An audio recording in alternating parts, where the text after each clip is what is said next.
past 25 years, I've owned hundreds of old Mercedes-Benzes. And you know, I have my favorites, like many of you have your favorites. There's different eras where I have my favorites. The oldest Mercedes I've owned is a 1951 170D. Now that was a real powerhouse. And the newest Mercedes I own is a 2014. And in the later models, my favorite era is 2000 to 2006. Now, these three cars here represent that era. This is a 2004 SL500. This is a 2004 E500. And that is a 2000 S500. So you notice they're all 500s. Well, that means they all have 5.0 liter engines. And there's a number of reasons that these cars are some of my favorites produced during the 2000s. You know, these cars are not perfect. Some of you will say, well, I'll have a 123 or I'll have a 126 any day over these. But none of those old cars accelerate like these do, and none of them handle as well as these do. But there's one reason in particular why this range of Mercedes is my favorite. I'm going to open the hoods now and show you. This is the V8 engine in the SL500. And now you're looking at the engine in the E500. And finally, this is the engine in the S500. You might be chuckling and saying, well, Ken, it's pretty obvious they're all the same. And they're designated the M113 engine. And the M113 engine is one of my favorite engines, absolute favorite engines of all the engines that Mercedes has produced. There's a number of reasons for this. I'm not going to go into all of them in this video, but the key ones are the power curve. Even this S500 will put you back in the seat, and it's a fairly heavy car. The SL500 over there and this E500 really throw your neck back when you punch them. So the performance of these engines is amazing. The power curve is superb. No hesitation, no stalling, stumbling. They're not turbocharged, and they're pretty amazing engines for being normally aspirated. The other thing is reliability. They're not perfect, okay? As with any engine, once they get to 100,000 miles, you're going to have to do some service on them. But they are much more reliable than some other engines that have been produced over the years. But finally, and probably the most important to me, is the ease of maintenance.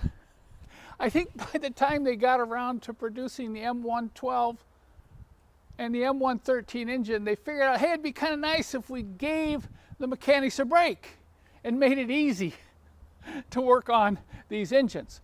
And I'm going to show you some of this a little bit later in this video, and later on in the video series that I'm going to do on these engines. I've had more and more people ask me, Kent, could you please do more videos on these engines? Because these cars are now very affordable. They need service and maintenance. They can be reliable if you do the proper repairs. But a lot of people are scratching their head. You know, they see that big engine cover and say, how in the world do you work on that? You know, I've worked on an old 420 SEL, you know, that was pretty easy to work on. But you're going to be amazed. But when you go out and get one of these cars, let's say you're really excited about going and acquiring, maybe you've just acquired an M112 or M113 Mercedes, and you're wondering and you might be wondering, hey, what should I do with it? Well, I want to share with you in this video the top 10 things you should do first. These aren't the only things, but in my humble opinion, these are the top 10 things.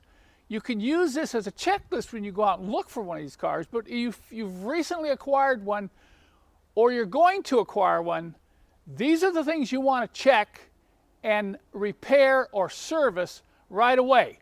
Now, I'm going to go into the shop now, and we're going to take a close look at an M113 that has about 145,000 miles on it. I recommend you try not to get one with higher mileage than that. If you can, find one with 100 to 120,000. You're going to be way ahead in terms of long-term reliability and maintenance. And as we take a close look at that engine in the shop, I'm going to share with you these 10 items. This M113 engine has 145,000 miles on it, and I can almost guarantee you that it's going to need some maintenance. I can almost guarantee you that some things have been neglected on my list of 10 items, and I see it all the time. Some of them neglected more than others. But when you get one of these engines, number one, you need to do a visual inspection right away. Don't just drive the car, oh, everything's fine. And the only way you can do a visual inspection is you have to get this engine cover off. I still remember when I first saw these, I thought, how are you supposed to work on them? Pretty easy to get the cover off. But in the case of the M113 as well as the M112, it's obvious there are a lot of people that do not know how to remove this because I see broken clips all the time. I'm going to start out by showing you how to remove the cover properly. There's other videos I'm sure you've maybe seen if you own one of these cars. But the key is you need to get these tubes loose first.